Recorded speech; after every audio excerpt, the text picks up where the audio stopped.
Hello students, how are you? I hope all of you are safe and healthy. Welcome to the fourth lecture of Thermal Properties of Matter. I am Lalit Midha, your physics teacher, and today we will discuss expansion of gases. As we all know, gases do not have their own shape and size. They occupy complete volume of the container, right? So for gases, there is no significance of linear and areal expansion, right? When we heat a gas, because of high expansion in gases, we neglect the expansion of the container. But in liquid, we consider expansion of container also. Here, due to high expansion of gases, we neglect the expansion of container because the expansion of container is very small as compared to expansion of gases. Right?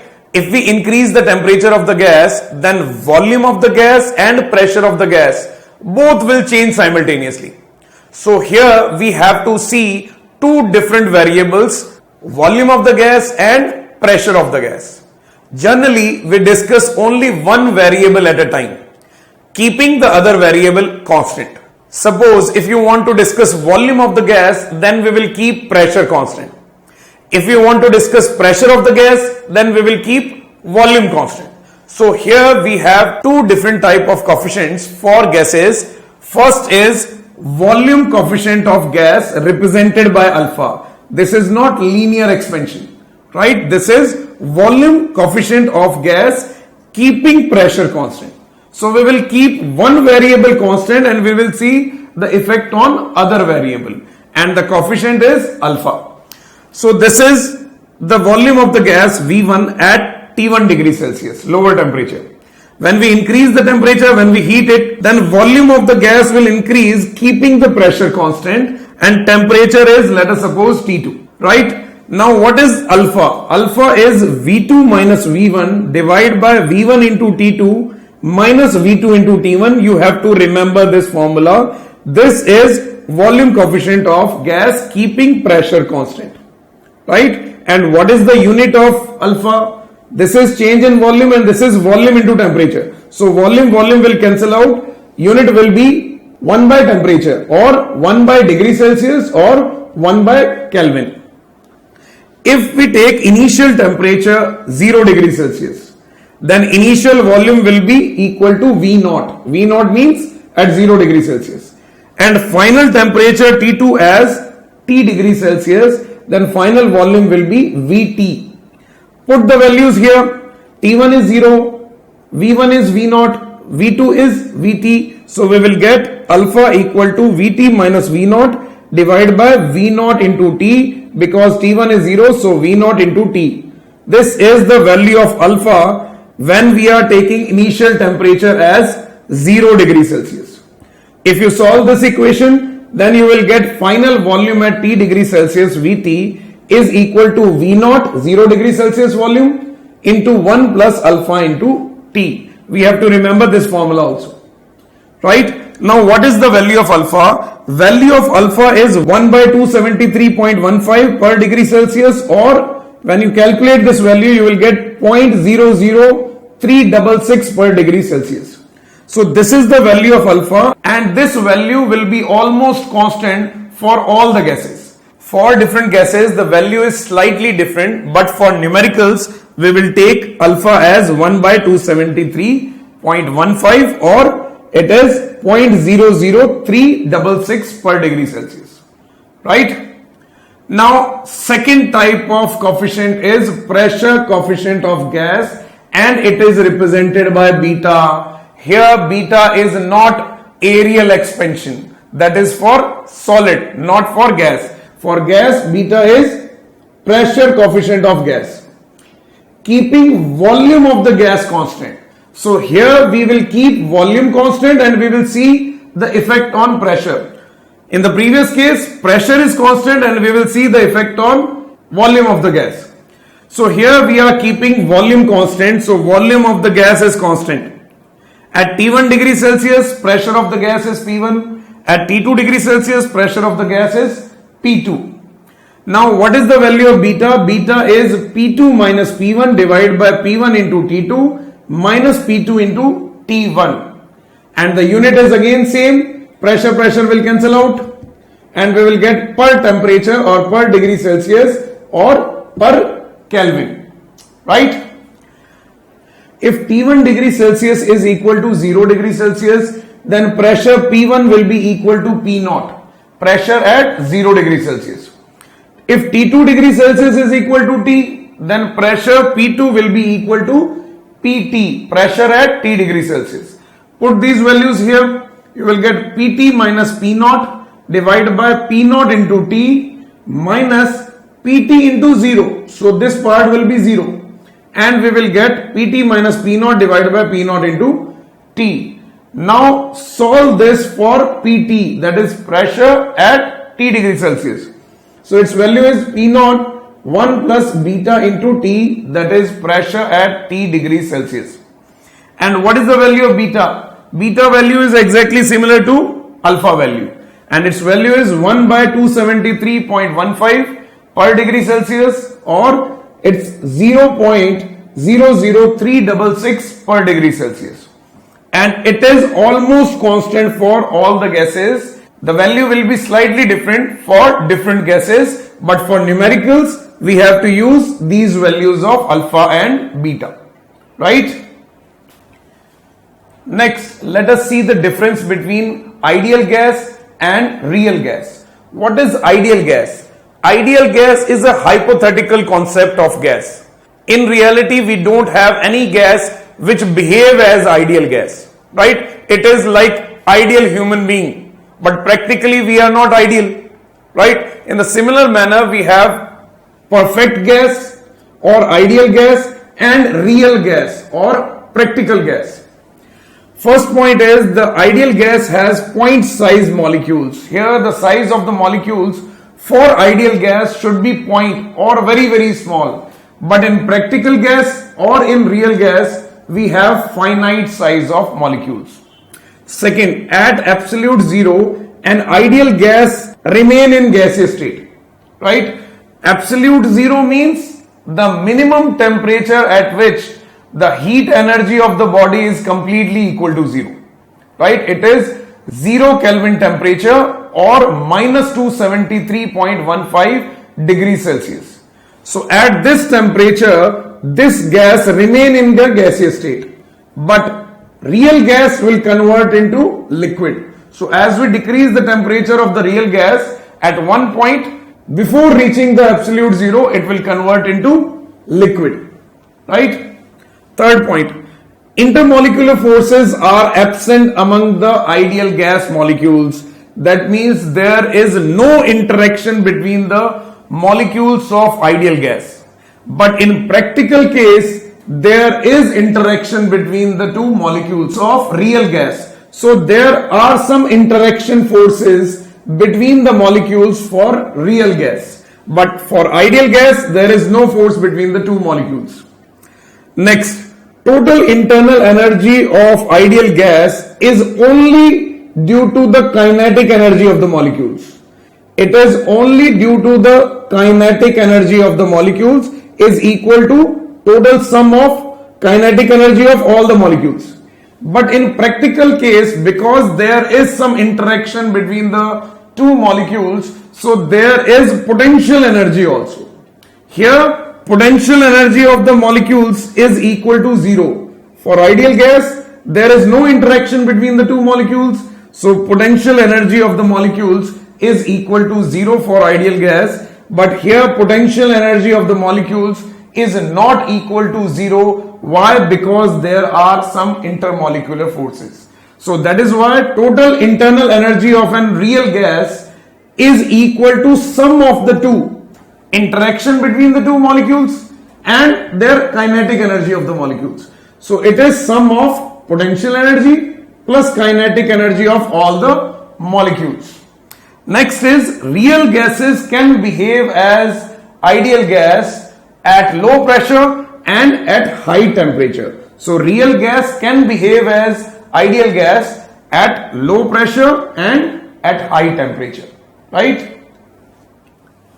Next is ideal gas equation or perfect gas equation. and this is the standard equation for ideal gas.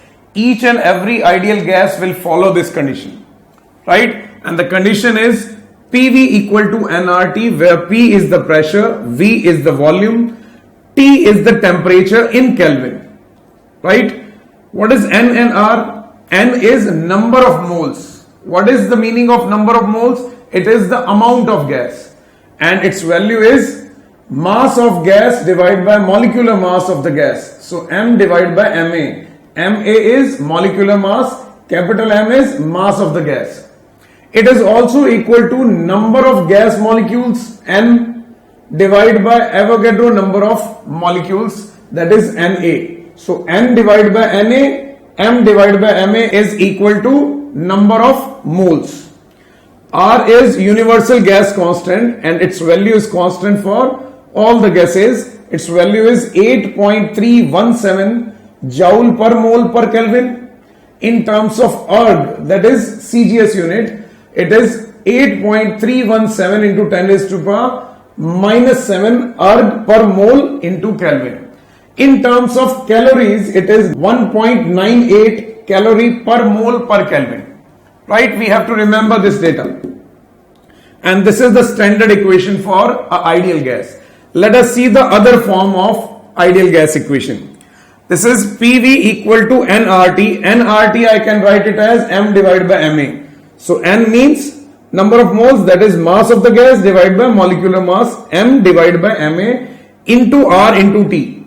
Now this R divided by Ma is known as specific gas constant, represented by small r, and we can replace this R divided by Ma with small r, then we will get a new form, that is Mv equal to capital M mass of the gas, R into T. This small r is specific gas constant and its value is R divided by Ma, right?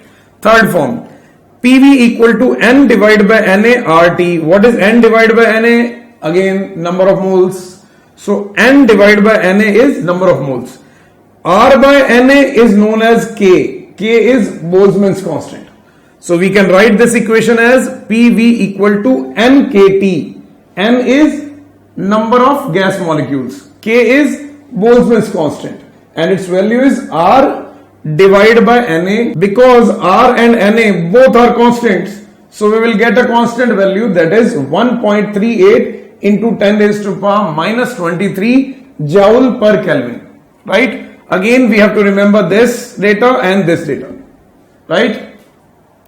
Now next, let us discuss some ideal gas laws.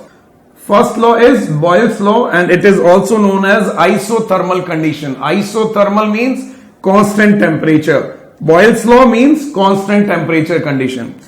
Keeping temperature constant for the given gas. For the given gas, these two values will be constant if we fix the gas. Means if we are not changing the mass of the gas or number of molecules, then this data will be constant. For a given gas, this data is constant. If temperature is also constant, then pressure into volume will be equal to constant. And this is the condition of Boyle's law. Or you can say pressure is inversely proportional to volume. This is the condition of Boyle's law. We will discuss this point in detail in kinetic theory of gases, right? Second law, Charles' law at constant pressure. It is also known as isobaric condition. Here pressure is constant for the given gas. Given gas means N into R is constant and pressure is constant. So volume is directly proportional to temperature. V is directly proportional to T. That is isobaric condition or Charles' law at constant pressure condition. Third is Charles' law at constant volume condition, and it is known as isochoric condition. Here volume is constant for the given gas. If volume is constant, then pressure will be proportional to temperature. So this is the condition for isochoric process. These three are ideal gas law, and we will discuss some more laws in kinetic theory of gases. Low density gases obey these laws, right? This is important point. If density is low, then molecules will be away from each other. and there will be negligible interaction. So we can use ideal gas law for these gases, right? Next, let us discuss different graphs related with ideal gas equation for different conditions. First is graph between pressure and volume, and the condition is Boyle's law or isothermal condition, means temperature is constant. If temperature is constant for a given gas, Nr is also constant, so pressure into volume is constant. If we draw a graph between pressure volume and volume, pressure volume and pressure, because product of pressure volume is constant, then we will get constant graph. Why? If we increase the volume, then pressure will decrease because product is constant. So graph of pressure into volume remain constant. If we increase pressure here, then volume will decrease, but P into V will remain constant. So we will get constant graph, pressure into volume and pressure into volume and volume. Next, graph between P and V. Here, volume is represented on x-axis and pressure is represented on y-axis. Volume is on x-axis, pressure is on y-axis. So graph will be y inversely proportional to x. And this graph is a hyperbolic graph. If you want to understand all different type of graphs, then you have to cover video lecture number 5, basic mathematics. All graphs are there in that video lecture, right? So when y is inversely proportional to x, if we increase volume, pressure will decrease, then the graph will go down. And this type of graph is known as hyperbolic graph or hyperbola. If you increase one quantity, other quantity will decrease. So when we increase the volume, pressure will decrease. That is a hyperbolic graph, right? Next is graph between pressure and 1 by volume. Here 1 by volume is on x-axis. That means this part is on x-axis and pressure is on y-axis. So pressure is on y-axis. So we have graph y directly proportional to x. This is a straight line graph passing through origin. So graph will be straight line passing through origin, that is y directly proportional to x. So graph between pressure and 1 by volume is a straight line passing through origin, right? Next, if we have different masses of same gas is same, that means molecular mass is same, temperature is same because of isothermal condition. Now if we have two graphs with mass of gas M1 and M2, then we have to find out the condition which mass is more, M1 or M2.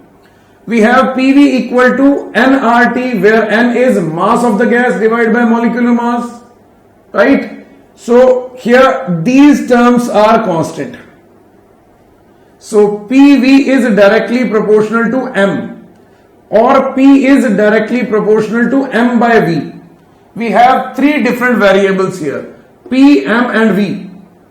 I will keep one variable constant. So I am keeping volume constant. I am taking 2 liter. So this is a constant volume line. For constant volume line, pressure is directly proportional to the mass of the gas. More the mass of the gas, more will be pressure, and I am getting more pressure for P2. So this pressure is more and this is for M2 gas. And this pressure is less, that is for M1 gas. So according to the relation, P is directly proportional to M at constant volume. So M2 is more than M1. This is the result, M1. Right? Next, if we have different gases of same mass, different gases means here molecular mass will be different and the mass of the gas is same. Right? M is same, T is same, isothermal condition, but molecular masses are different. Right? Now we have condition PV equal to M by MA RT. This time all these are constants. Now we have relation PV inversely proportional to MA, or P is inversely proportional to MA into V. Right? Again we have three variables. So we will keep one variable constant. I am keeping constant volume. So volume is constant. Now pressure is inversely proportional to molecular mass. More molecular mass, less pressure. Less molecular mass, more pressure. I am getting more pressure for Ma2. That means this molecular mass is less. So more pressure, less molecular mass. More pressure is for P2. That means Ma2 is less than Ma1. So this is the condition for molecular masses, and this is the condition for two different masses. Right? Next graph. This is the graph between pressure and volume, but for two different temperature. Gas is same, so N is same. Temperature is also constant, but we are taking two values of temperature. So we will get two graphs, and we have to find out which one is more and which one is less. So let us see this equation PV equal to nRT, where N and R both are constant. So pressure into volume is directly proportional to temperature. So pressure is directly proportional to temperature divided by volume. We have three variables, so keep one variable constant. So I am keeping volume constant. If I keep volume constant, then pressure will be directly proportional to temperature. Volume is constant. More temperature, more pressure. More pressure P2 is for T2 temperature. So T2 is more than T1. Got it? Next, isochoric condition. For isochoric condition, volume is constant. So volume is constant whether pressure is 1, 2, 3, 4, any value. Volume will always remain constant. So this is the graph for isochoric condition. Next is isobaric condition. Pressure is constant. You can take any value of volume, 1, 2, 3, any volume. Pressure always remains same. So this is the graph for pressure and volume for isobaric condition. Next is graph between pressure or volume and temperature. First is volume and temperature graph where pressure is constant. So here pressure is constant. So PV equal to nRT, volume and temperature graph, pressure is constant. So volume directly proportional to temperature. So we will get a straight line graph between volume and temperature. And if you calculate the slope of the graph, what is the slope? Tan theta, perpendicular upon base. Tan theta is known as slope. It is perpendicular upon base. Perpendicular is volume, base is temperature. So volume divided by temperature according to this relation is nR divided by P. If pressure is constant, then the slope or theta will remain same for all the temperature and volume conditions. Right? So that is why we are getting a constant slope graph, because we are keeping pressure constant. Right? So slope is inversely proportional to pressure. If you change the pressure, then slope will also change. Right? Next condition, volume temperature graph, but for two different pressures. So when we increase the pressure, because we know slope is inversely proportional to pressure, if we increase the pressure, slope will decrease, or if we decrease the pressure, slope will increase. So here we have two different graphs at pressure P1, at pressure P2. Now P2 pressure is having more slope, more angle. More angle means more slope. So theta 2 is more than theta 1 and the relation is inverse. More angle means less pressure. So if theta 2 is more than theta 1, then pressure P1 will be more than P2. P2 pressure is less than P1. Why? Because angle or slope is more and the relation is inversely proportional to pressure. Right? Next condition, volume temperature graph, but pressure is increasing from P1 to P2. That is why slope is also changing. With change in pressure, slope is also changing and the relation is inversely proportional. More angle, less pressure. So here theta 2 is less than theta 1. Theta 1 is more, so P1 will be less. So P2 is more than P1 because theta 1 is more than theta 2, inverse relation, right? Next case, pressure is changing from P1 to P2, slope is also changing theta 1 to theta 2. Here theta 2 is more than theta 1. If theta 2 is more than theta 1, then pressure 2 will be less than P1. Why? Again, the relation is inverse relation. That means more angle, more slope, less pressure. So more angle, more slope, less pressure. So P1 is greater than P2. Right? Next, let us discuss some problems based on ideal gas equation. First type is problems based on percentage change. Whenever percentage change is less than 5%, then we can use this concept, and this concept is known as error method. If we have relation between the two variables as a directly proportional to b power n, where a and b are variables, n is any constant, then we can change this relation into fractional relation by multiplying the power with the fractional change. So delta A by A is the fractional change in A, delta B by B is fractional change in B, and power will come in multiplication. Right? Whenever percentage change is less than 5%, then we have to use this concept. Power will come in multiplication with the fractional change. Now if you want to convert it into percentage change, then multiply both sides by 100. This delta A by A into 100% will be equal to n into delta B by B into 100%. This is percentage change relation between A and B. What is delta A? Delta A is final value of A minus initial value of A. Change in A. What is A? Initial value.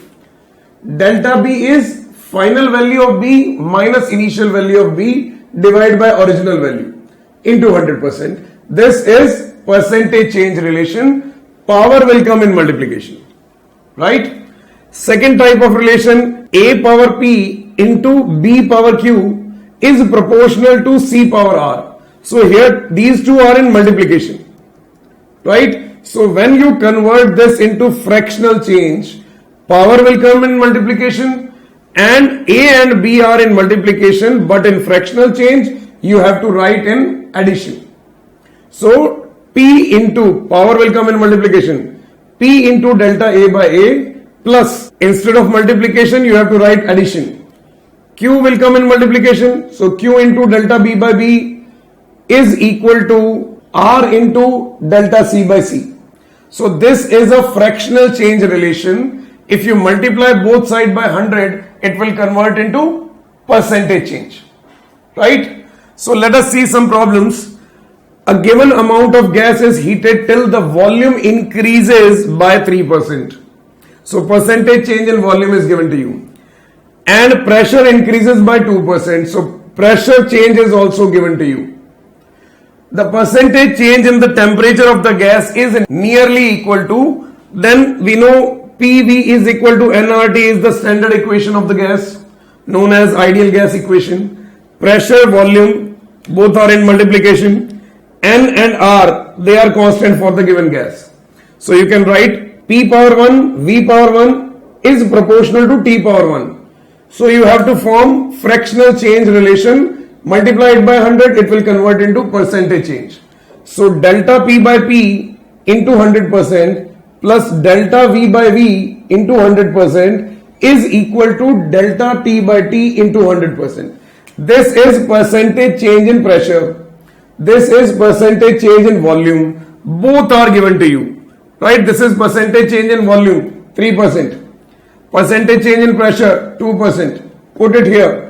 This is percentage change in temperature. So percentage change in temperature is 5%. So answer is 5%. Right? Second problem, if the pressure of an ideal gas contained in closed vessel is increased by 0.5%, the increase in temperature is 2 degrees Celsius, the initial temperature of the gas is, so we have to find out the initial temperature, and percentage change in pressure is given to you 0.5. Very important word is written here, closed vessel. Closed vessel means volume is constant. Because vessel is closed, so volume is constant. So here PV equal to nRT, where V is constant, N and R both are constant for a given gas. T is temperature in Kelvin. Remember, it is in Kelvin. So pressure is directly proportional to temperature. Rest terms are constant. So pressure directly proportional to temperature. Convert it into fractional change and percentage change. So delta P by P into 100% is equal to delta T by T into 100%. So this is the percentage change in pressure that is given to you 0.5%. So replace this with 0.5. And this is delta T by T into 100%. Delta T is change in temperature. And increase in temperature is given 2 degrees Celsius. And we know change in degree Celsius is exactly equal to change in Kelvin temperature. So in Kelvin and degree Celsius, change is same. So we can use 2 degree Celsius or 2 Kelvin. Both are same. Right? So change in temperature is 2 divided by T. Find out the value of T. You will get T as 400 Kelvin. Right? Here temperature is in Kelvin. So final answer will be in Kelvin. Now you have to convert it into degree Celsius. And we have a small relation that temperature in degree Celsius is temperature in Kelvin minus 273. So subtract 273, we will get temperature in degree Celsius as 127 degrees Celsius. Right? Next problem. What should be the percentage increase in pressure so that the volume of the gas may decrease by 5% at constant temperature? So here percentage change is 5%. If you use the previous formula, then you will get approximate answer, not exact answer, because the previous formula is valid for percentage change less than 5%, and here it is 5%, right? So approximately if you want to calculate, then it is PV is equal to constant, because temperature is constant, Boyle's law. So pressure into volume constant, or you can say pressure is inversely proportional to volume. And if you convert this relation into percentage change, then delta P by P into 100% is approximately equal to minus 1 into delta V by V into 100%. Power will come in multiplication, minus 1. Right? Now, what is given to you? Decrease in volume is 5%. Decrease is represented by negative sign. So decrease in volume is minus 5%. So this is the change in volume. Put it here. So when you put this relation here, you will get minus minus. It become plus 5%. So increase in pressure is plus 5%. But this is an approximate result. Right? This is not exact result. If you want to calculate exact result, then we have to use exact method. What is the exact method? Percentage change in pressure is delta P by P into 100%. That is final pressure minus initial pressure divided by initial pressure into 100%. This is the exact formula of percentage change in pressure. We have to find out the final pressure, initial pressure, and we will put in this relation. According to the Boyle's law, P1 V1 is equal to P2 V2 because temperature is constant. Suppose the initial value of the pressure is P, initial volume is V. When we decrease the volume by 5%, then final volume will be 95% of the V. Because initial volume is V, final volume is 5% less, means 95%. Suppose the final pressure is P2. Now let us put these values in this Boyle's law. P1 V1 equal to P2 V2, initial pressure P, initial volume V, final pressure P2, final volume is 0.95 V. Solve it, you will get final pressure as P divided by 0.95. Right? Now we have the final pressure value. Put these values in this relation.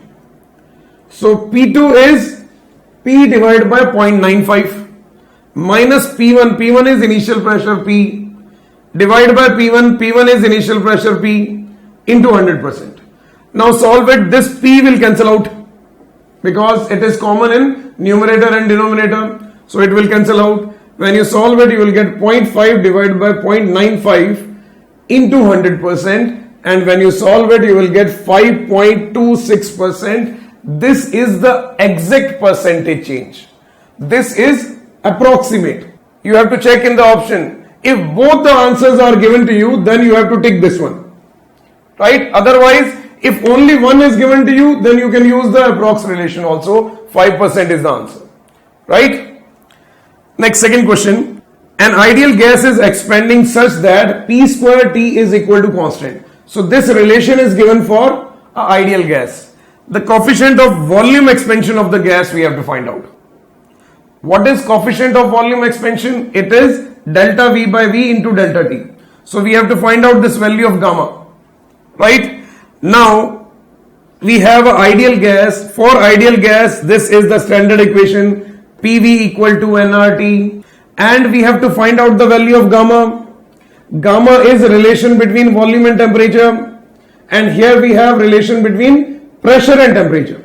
So try to find out the relation between volume and temperature. So find out the pressure value from this equation, that is nRT divided by V. Put this value here in place of pressure. So when you replace this pressure with nRT divided by V, you will get this relation. According to this relation, nR is constant. So T square into T become T cube and divide by V square. So relation is T cube is directly proportional to V square. So this is the final result.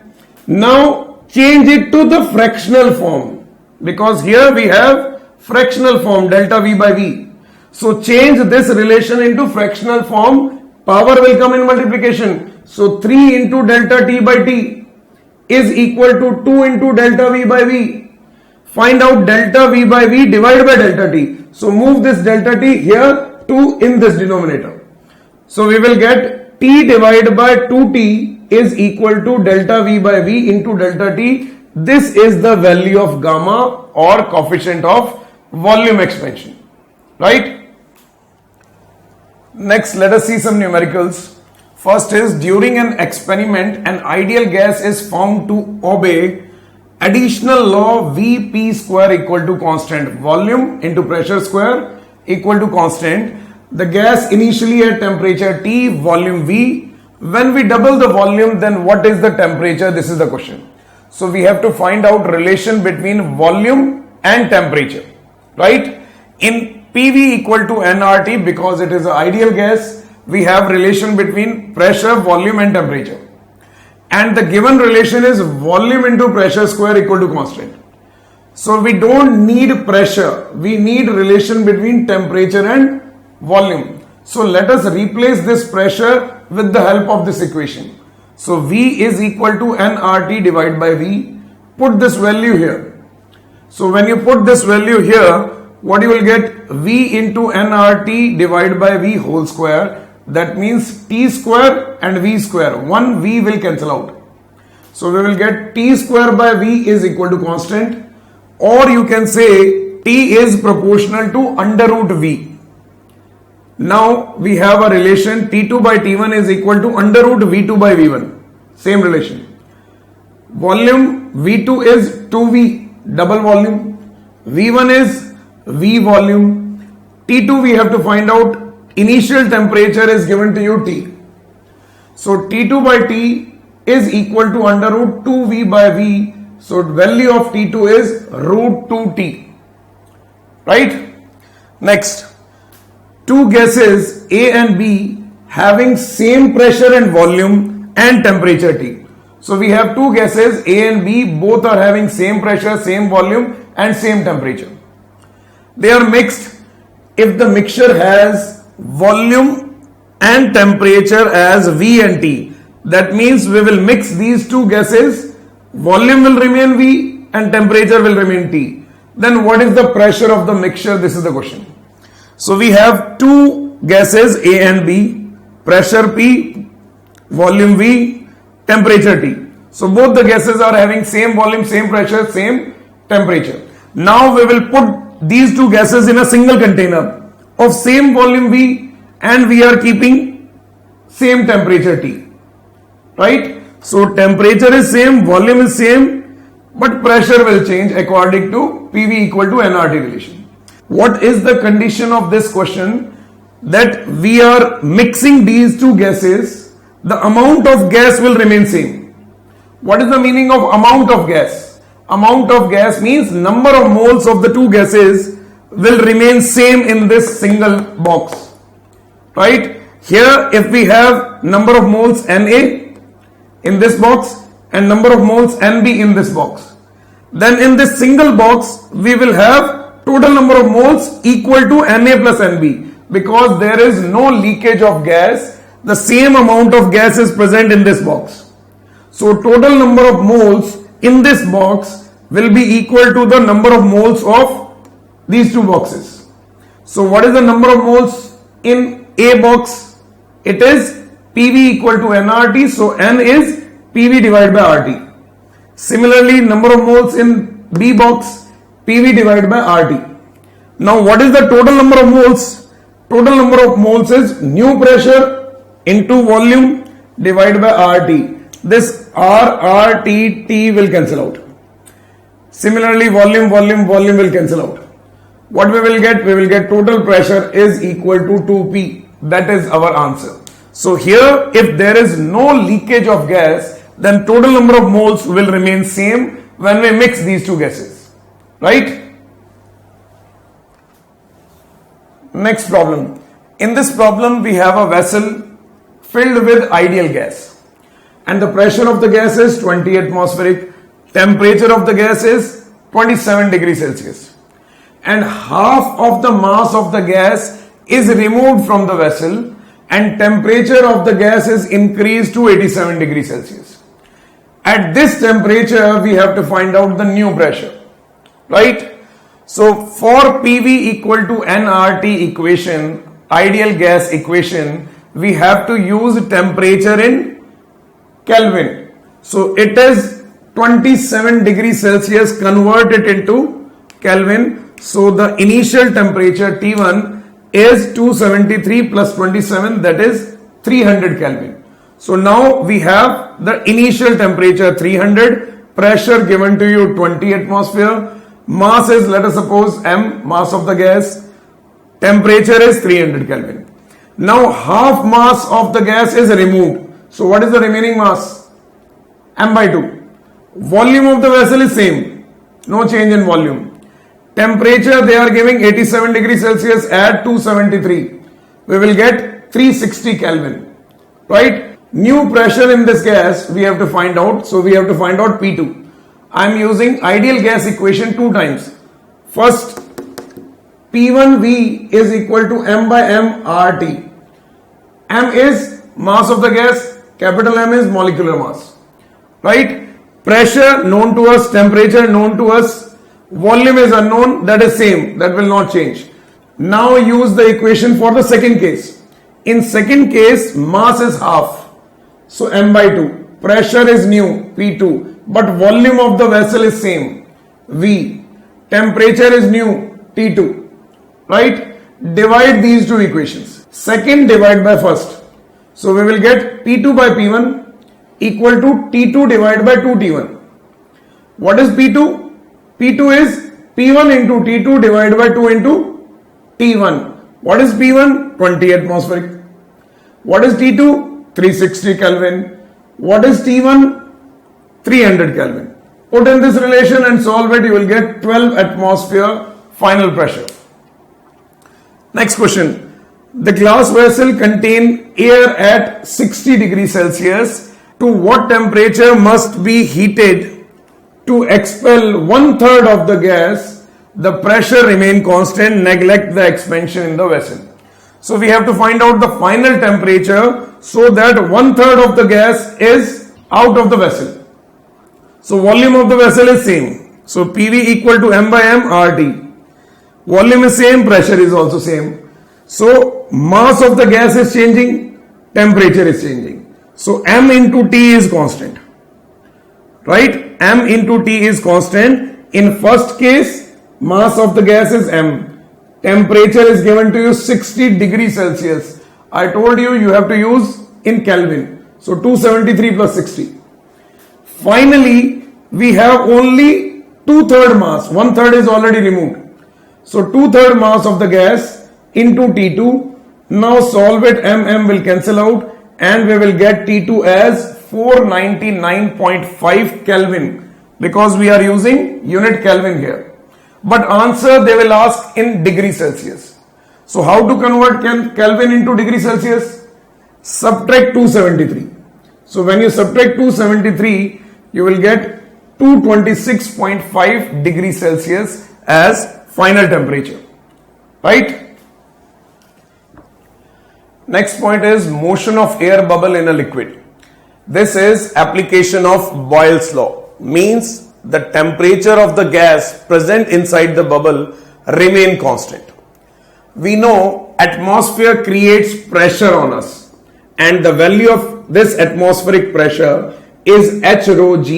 H is 76 centimeter. So we can represent atmospheric pressure in terms of height of mercury and that height will be H rho G. Now the pressure on the surface of the liquid is atmospheric pressure.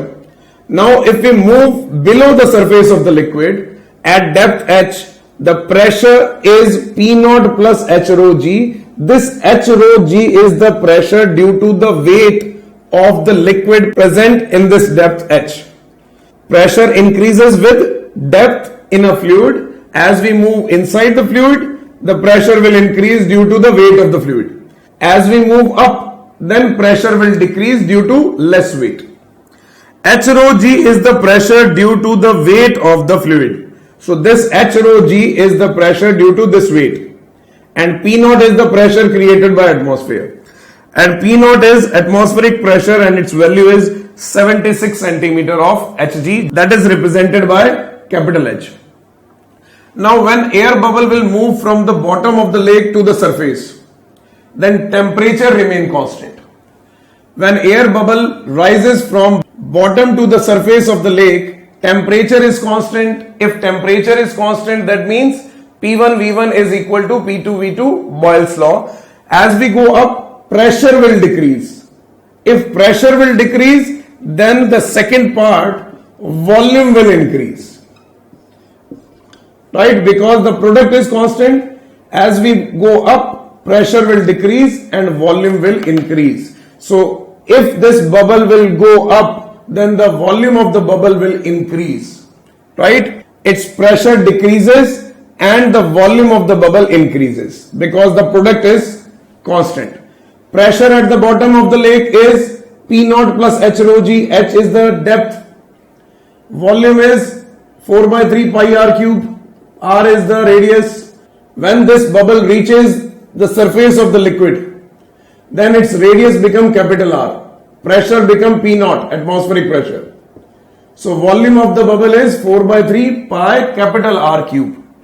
Right, now put in this relation. P1 is P naught plus H rho G.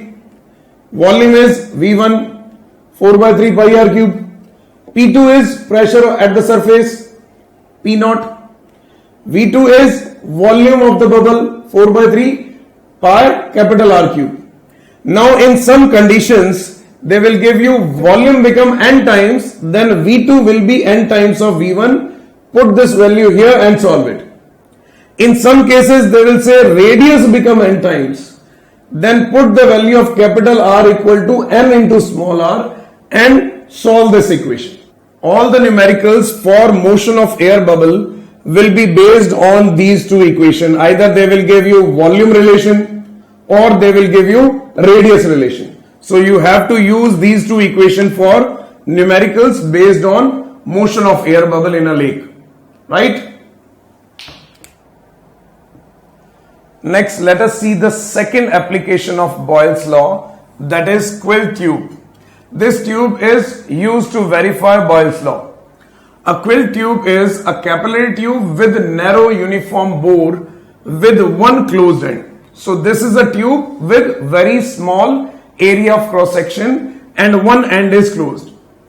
A mercury pellet is introduced into the capillary tube such that air column is trapped between the mercury pellet and the closed end. This is a capillary tube or a quill tube. We will put some mercury. This mercury pellet will trap some air, and this air is trapped between closed end and the mercury. Height of the mercury is capital H, and the pressure inside this gas or this trapped air is P1. And this end is open, so it will create a pressure P naught, atmospheric pressure, and its value is 76 centimeter of Hg, or you can say it is capital H rho into G. Now we can calculate the value of P1, pressure in the gas, directly by using H rho G concept. So here pressure is P naught. As we move inside the liquid, below the liquid, the pressure is P naught plus H rho G. So we can directly calculate the pressure of gas is equal to P naught plus H rho G, where P naught is capital H rho G plus H rho G. We will get capital H plus small h rho into G as the pressure of the gas. Let us derive it by using equilibrium condition. Volume enclosed by the air is area of cross section into length L, and this length is L1. Now atmosphere will push the mercury in downward direction, and the force created by atmosphere is P naught into A, where P naught is atmospheric pressure. Pressure is force upon area, so force is pressure into area. And this gas will push the mercury in upward direction, and the force created by gas is P1 into A. P1 is the pressure of the gas into area of cross section, that will be in upward direction. And weight of the mercury will act in downward direction, that is equal to mass into G. What is mass? Mass is volume into density. Volume is area into length into density. So this is mass into G, that is the weight that is acting in downward direction, right? Now for equilibrium condition, total upward force and total downward force both are equal, right? Both will balance each other. So total downward force is P naught into A plus mg is equal to total upward force. Upward force is P1 into A is equal to P1 into A. Now put the value of m, right? This area will cancel out, and atmospheric pressure is 76 centimeter of Hg, that is capital H rho into G. Now area will cancel out, and we will get pressure of the gas capital H plus small h rho into G, right? You can calculate this pressure directly by using H rho G concept. As we move down, then with depth pressure increases, so pressure of the gas is P naught plus H rho G, that is capital H plus small h rho into G, right? Now let us take the second case. In second case, the open end is vertically downward direction. In first case, open end is in vertically upward direction. If open end is in vertically downward direction, then atmosphere will apply force in upward direction. Atmospheric pressure will act in this direction. Gas that trapped between mercury pellet and the closed end will apply force in downward direction. So this is the P2 pressure created by the gas. P0 is the pressure created by atmosphere, right? Now let us calculate the pressure P2 directly by using H rho G concept. Here we have pressure P0. As we move above, the pressure decreases. As we move H height above this level, then pressure will decrease by H rho G. So pressure P2 will be P0 minus H rho G, where P0 is capital H rho G minus small h rho G. So we will get capital H minus small h rho into G. That is the pressure P2 directly by using H rho G concept. Now let us derive it by taking different forces. So there will be a force created by the gas on this mercury. So this force will be P2 into A. P2 is the pressure created by the gas, and the force is pressure into area. So this is P2 into A, that is in downward direction. Atmosphere will apply force in upward direction, that is P0 into area, and weight will act in downward direction, mg. Now for equilibrium condition, total upward force and total downward force both will balance each other. So total upward force and total downward force, we have to equate it. So total downward force is P2 into A plus mg, and total upward force is P0 into A. Now shift this mg on the right side because we have to find out P2. So P2 into A is equal to P0 is h rho g, and mg is area into length into density, that is mass, into g. So this area will cancel out and we will get P2 as capital H minus small h rho into g, that is the same value, capital H rho into g minus small h rho into g, you will get same pressure. So this is the derivation of pressure P2 created by the gas, and we can calculate it directly by using h rho g concept, right? Next, let us discuss the third case of Quill tube. In this condition, the tube is horizontal and air is trapped between mercury pellet and the closed end. Suppose the pressure created by the trapped air is P3, that is in right direction, and the pressure created by the atmosphere is in left direction, that is P0. Now for equilibrium condition, the downward weight of the mercury will be balanced by the normal reaction given by the tube. So vertically this mercury is balanced. In horizontal direction, the force created by the gas will be balanced by the force created by atmospheric pressure. So force created by the gas is P3 into A, and the force created by the atmosphere is P0 into A, where P0 is capital H rho g. At equilibrium condition, right side force and left side force both will balance each other. So let us equate it. This side force is P3 into A and this side force is P0 into A. This will cancel out and finally we will get gas pressure P3 is equal to atmospheric pressure capital H rho into G. And we know this point that in horizontal level pressure remains same. So P3 is equal to P0, right? And the value of P3 is h rho g. Next, fourth case, when the tube is at some angle with the vertical, let us suppose theta angle. Again, air is trapped between mercury and the closed end, and the pressure created by the trapped air is P4, that is in this direction, and the pressure created by the atmosphere is P0, that is in this direction, and the length of the mercury is h. In this condition, one component of the weight will act in this direction. If we divide the two components of weight mg, then we will get one component in this direction, mg cos theta, and one component in this direction, that is mg sin theta. Here mg cos theta will act in this direction along the length of the mercury. So at equilibrium condition, the total downward force will be equal to total upward force because mercury is in equilibrium condition. That means net force acting on the mercury is equal to 0. So let us find out the total force that is acting in downward direction.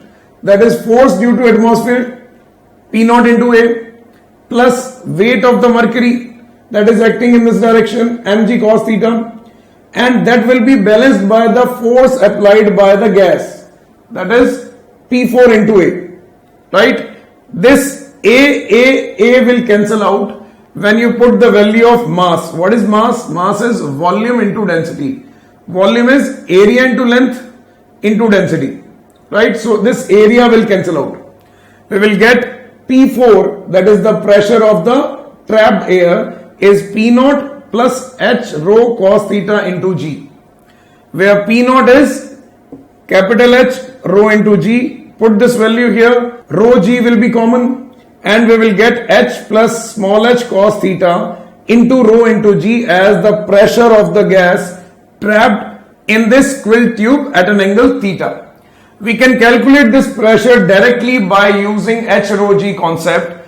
We already know the pressure at this point. Pressure at this point is P0, and we have to find out the pressure at this level, right? What is the difference in level? Difference in level is x. We have to calculate this value of x, right? This is theta, so this value is also theta. So use cos theta. Cos theta is base upon hypotenuse. Hypotenuse is h, base is x. So it is x by h. So what is the value of x? X is h cos theta. So difference in the two level is x, that is h cos theta. So if the pressure at this point is P naught, what will be the pressure below x distance? That is P naught plus x rho into g, where value of x is h cos theta. So it becomes P naught plus h cos theta into rho into g. That is the pressure at this level, that is equal to P4. So P4 pressure directly you can calculate by using h rho g concept, and that is equal to P naught plus h rho g cos theta into g, right? Next, let us see the last application of Boyle's law, that is faulty barometer. And we have two barometers. First one is the correct barometer, second is faulty barometer. In correct barometer, we have vacuum above the liquid. If it is mercury, then above mercury we have vacuum. In this condition, barometer will read correct reading. If it is mercury, then the reading is 76 centimeter. Instead of mercury, if we are using some other liquid, then height will be different, right? This HT shows us the true reading of atmospheric pressure, right? HT is the true height when we have vacuum above the liquid, right? Now in case of faulty barometer, some air leaks into the tube. So here we have some air trapped in this tube. It cannot give true reading. Now this barometer will not show you the correct reading. Why? Because this trapped air will push the liquid in downward direction, and the height of the liquid will decrease by some amount, and the decrease in height of the liquid is due to the pressure created by the gas. So here the height of the liquid, initial height is HT, that is the true height. And the faulty height, this is the faulty reading of the barometer, because we have air, that air will decrease the height of the barometer. So this is showing incorrect reading or faulty reading. So faulty reading is HF. The length of air column is, this is the length of air column. The total length of the tube is L, and the faulty reading is HF. So length of air column is L minus HF. So this is the length of air column. Now what is the pressure created by the gas? The pressure created by the gas is the decrease in level of the mercury or any other liquid. So decrease in level will tell us the pressure created by the gas, because before that we are not having any gas here. This is vacuum. Because of this gas, the level is decreased. So pressure created by the gas is the difference in height, that is true height minus faulty height. So HT minus HF into rho into G is the pressure created by this gas, right? Temperature is constant. If temperature is constant, then we can use Boyle's law. According to the Boyle's law, temperature constant, then pressure into volume, product of these two remain constant. So pressure created by the gas is HT minus HF into rho into G, and the volume of the tube in which air is present is L minus HF into area of cross section. This is length into area of cross section will give you volume. Because density G, A all are constant, so we can form a relation HT minus HF into L minus HF is equal to constant for this faulty barometer. If we have two readings, two different readings, true reading is HT1 and HT2. Faulty readings are HF1 and HF2. For this true reading, this is the faulty reading. For this true reading, this is the faulty reading. Right? Now, because the product is constant, so we can form a new relation HT1 minus HF1 into L minus HF1 is equal to HT2 minus HF2 into L minus HF2. This product remain constant, and for numericals we have to use this condition, right? They will give you two different readings. They will give you three data out of these four, and they will ask the fourth one, right?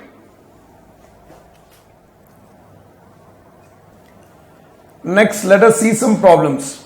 First is, an air bubble doubles its radius on rising from the bottom of the lake to the surface of water. So radius of the bubble is increasing to 2 times. If the atmospheric pressure is equal to 10 meter of water instead of 76 centimeter of mercury, they are giving us 10 meter of water. That means we have to use 10 meter density of water into G as atmospheric pressure, right? Instead of 76 rho of mercury into G, we will use 10 into rho of water into G, right? And they are asking what is the depth of lake.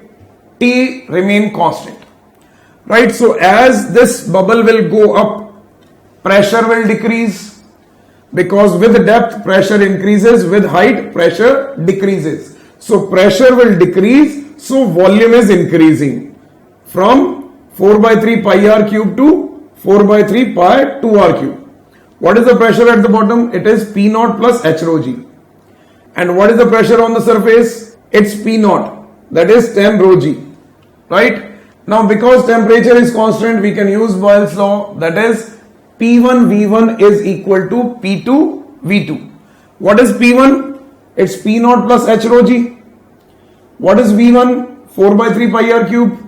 What is P2? P naught. What is volume V2? 4 by 3 pi 2 r cube. Now this 4 by 3 pi will cancel out. R cube will cancel out. So what we will get here? 8. And what is P naught? P naught is 10 rho G. So 10 rho G plus H rho G is equal to H rho G into 8. Solve it, you will get H equal to 70 meter, right? Next case, this is based on quill tube. We have a quill tube, mercury height is 12 centimeter. This is mercury. And some air is trapped below this mercury, and the length of air is 20.5 centimeter. Now they are asking, if we tilt this quill tube by an angle 60 degree, then what is the new length of the trapped air, right? We have to find out the new length of the trapped air. L we have to find out. Temperature is constant, they are saying. So in this case, we know if pressure at this point is P naught, then H depth below this point is, pressure is P naught H rho G. So pressure of the gas in vertical condition is P naught plus H rho G. P naught is 76 centimeter of mercury. So it is H plus small h rho into G, right? This is the initial pressure, and length is 20.5 centimeter. Now when you tilt it, the pressure of the gas will change. Pressure of gas will decrease. Why? Because this height is less than 12 centimeter. This height is less than 12 centimeter because angle is 60 degree. So if you take the cos component, it will be only 6 centimeter. So height becomes 6 centimeter now. So pressure decreased, volume of the gas will increase because temperature is constant. Let us calculate it. So final pressure is P naught plus H rho G cos theta, or you can say capital H plus small h cos theta into rho into G. Now let us use Boyle's equation because temperature is constant. So P1 V1 is equal to P2 V2.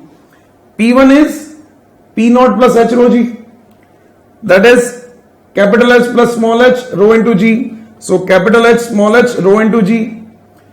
Volume of the trapped air is length into area of cross section.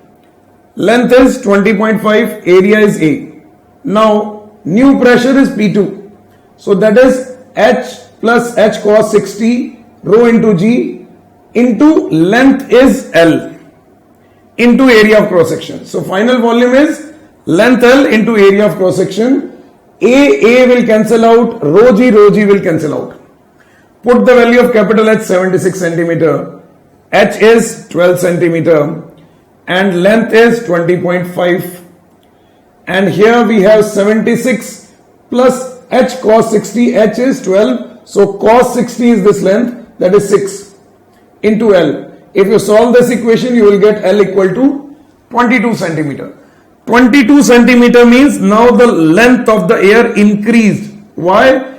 Because difference in height decreases. Here height is 12 centimeter, so more pressure here. Here height is only 6 centimeter, means depth decreases. If depth decreases, then pressure will also decrease. So volume of the gas will increase because P into V is constant. Right? Next problem. In this problem, we have a gas enclosed in a vessel of volume V and the pressure of the gas is P. It is being pumped out of the vessel by means of a piston pump with stroke volume V. Right? So this type of piston pump, volume of this piston pump is small v. What is the final pressure in the vessel after n strokes of the pump? Temperature is constant. Right? So this is a container or vessel. This is the pump portion. Right? The volume of this pump portion is small v and the volume of the vessel is capital V, pressure is P. For ideal gas, we have an equation PV equal to nRT, where n is number of moles, mass of the gas divided by molecular mass. Temperature is constant. But because we are removing the gas continuously, then mass of the gas is changing. So we have a relation P into V is directly proportional to the mass of the gas.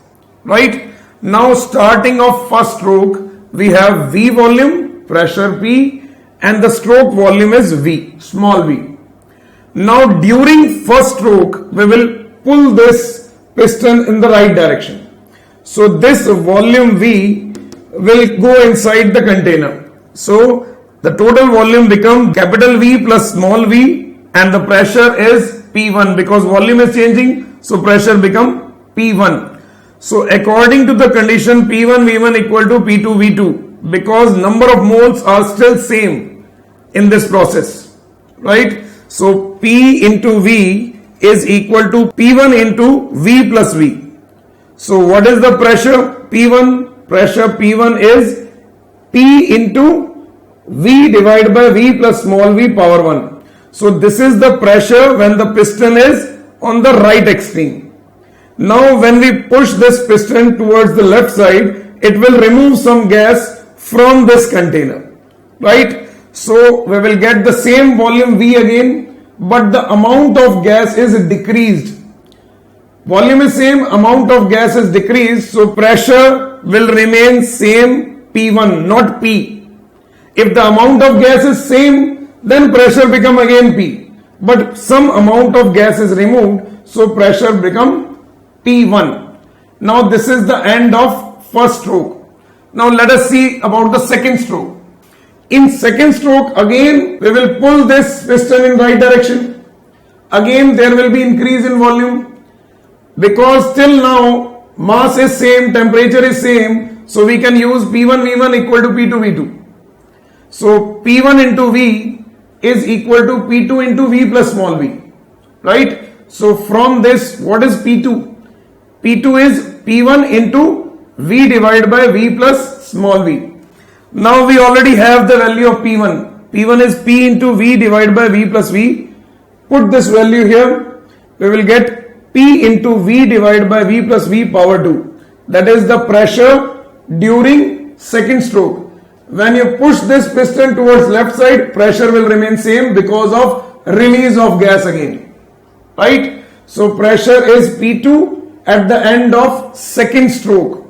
So at the end of first stroke, pressure is P, V divided by V plus V power 1. At the end of second stroke, it is P into V divided by V plus V power 2. Similarly, at the end of nth stroke, it will be P, V divided by V plus V power n. Right?